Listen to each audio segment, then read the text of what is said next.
The shooter's parents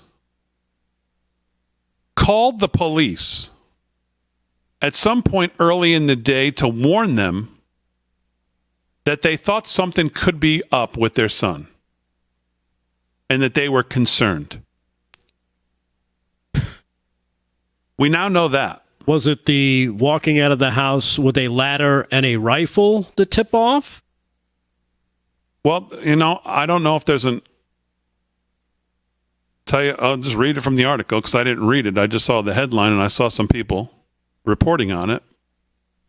Thomas Matthew Crook's parents contacted law enforcement Saturday, hours before he opened fire on former President Trump at a Pennsylvania rally. The aspiring assassin's mother and father told local police that Crooks was missing and they were concerned about his welfare.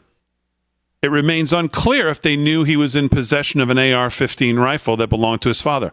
I'm going to venture a guess, since it was Dad's gun, and Dad probably went to look for it and saw that it wasn't there. I would venture that they knew damn well he had it. And I would think that's what prompted this phone call. So that was 1, 2 o'clock in the afternoon, probably 5 hours before President Trump was allowed, and I'll keep saying those words now because that's really what the focus is coming into, was allowed to take the stage unbelievably. We also know at 3 p.m., 3 hours before the shooting, this kid raises the suspicion of the Secret Service as he tries to pass through security with the rangefinder. We talked about that yesterday. So now he's clearly on the radar of these people at that point. 5 o'clock, an hour before Trump takes the stage at around 6, this kid is caught on video pacing around the building on the lawn, looking up at the roof. He's just literally walking right there in the grass, on the grass right by the building, that this guy catches video of him, just walking in a little circle looking at the roof. He still has not been detained or questioned any further since he entered. 5:30. He's photographed by security crawling around on the ground.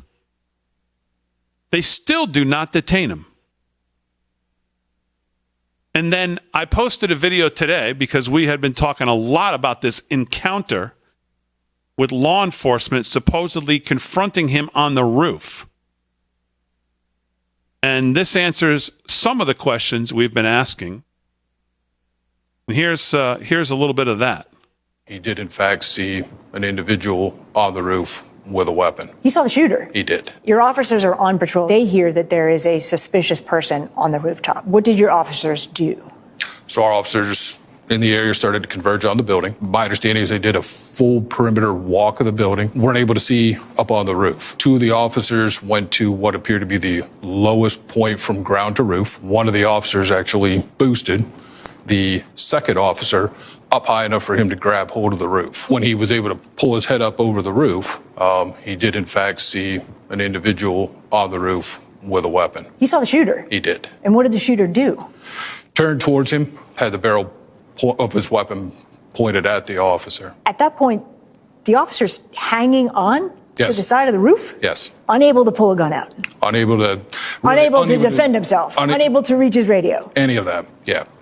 Strictly defensive movement for him to lower his head, duck, lost his own grip, right? Fell approximately 8 feet to the ground.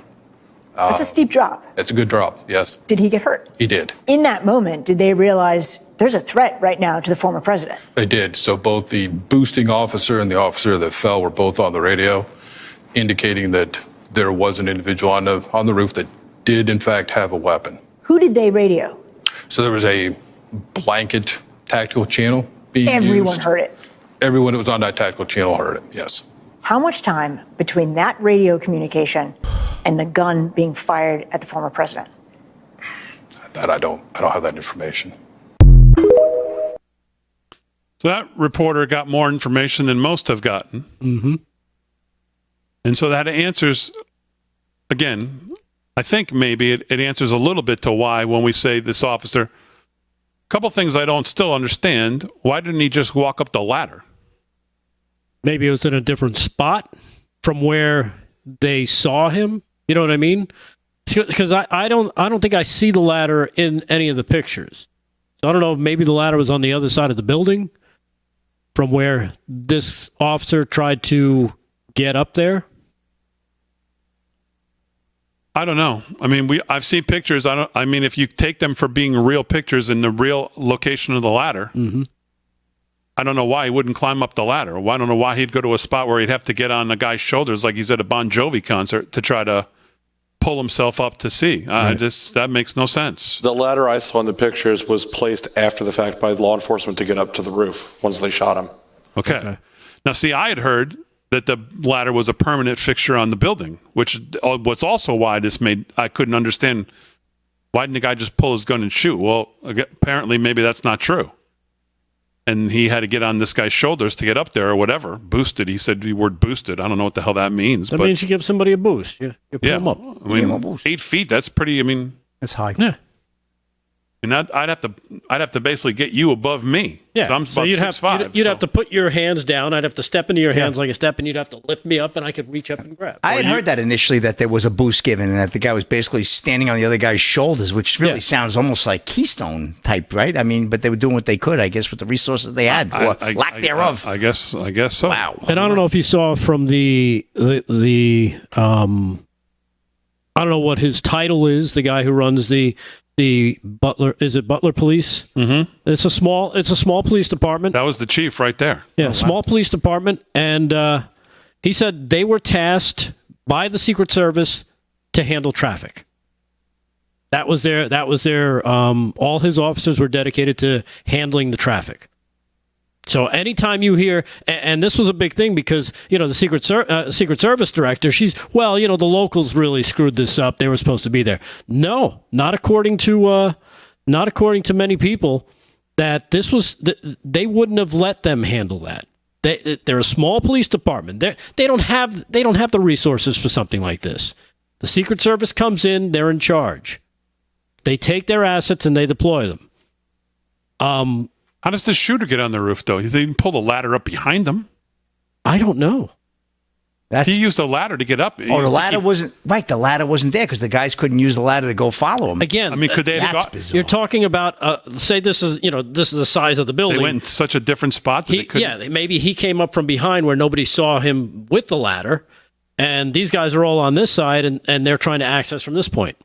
Oh, The bottom line from everything we've heard today, from Bongino to everybody else, there is zero justification for the president being allowed to take one freaking step onto that stage whatsoever.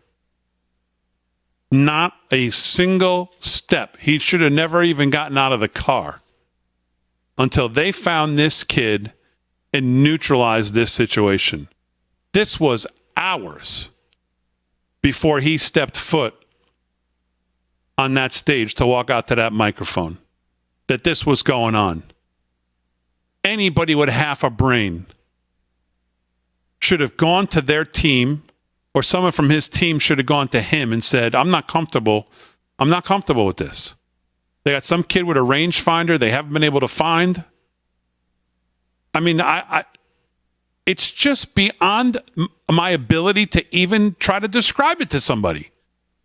How he could have been allowed to walk out there.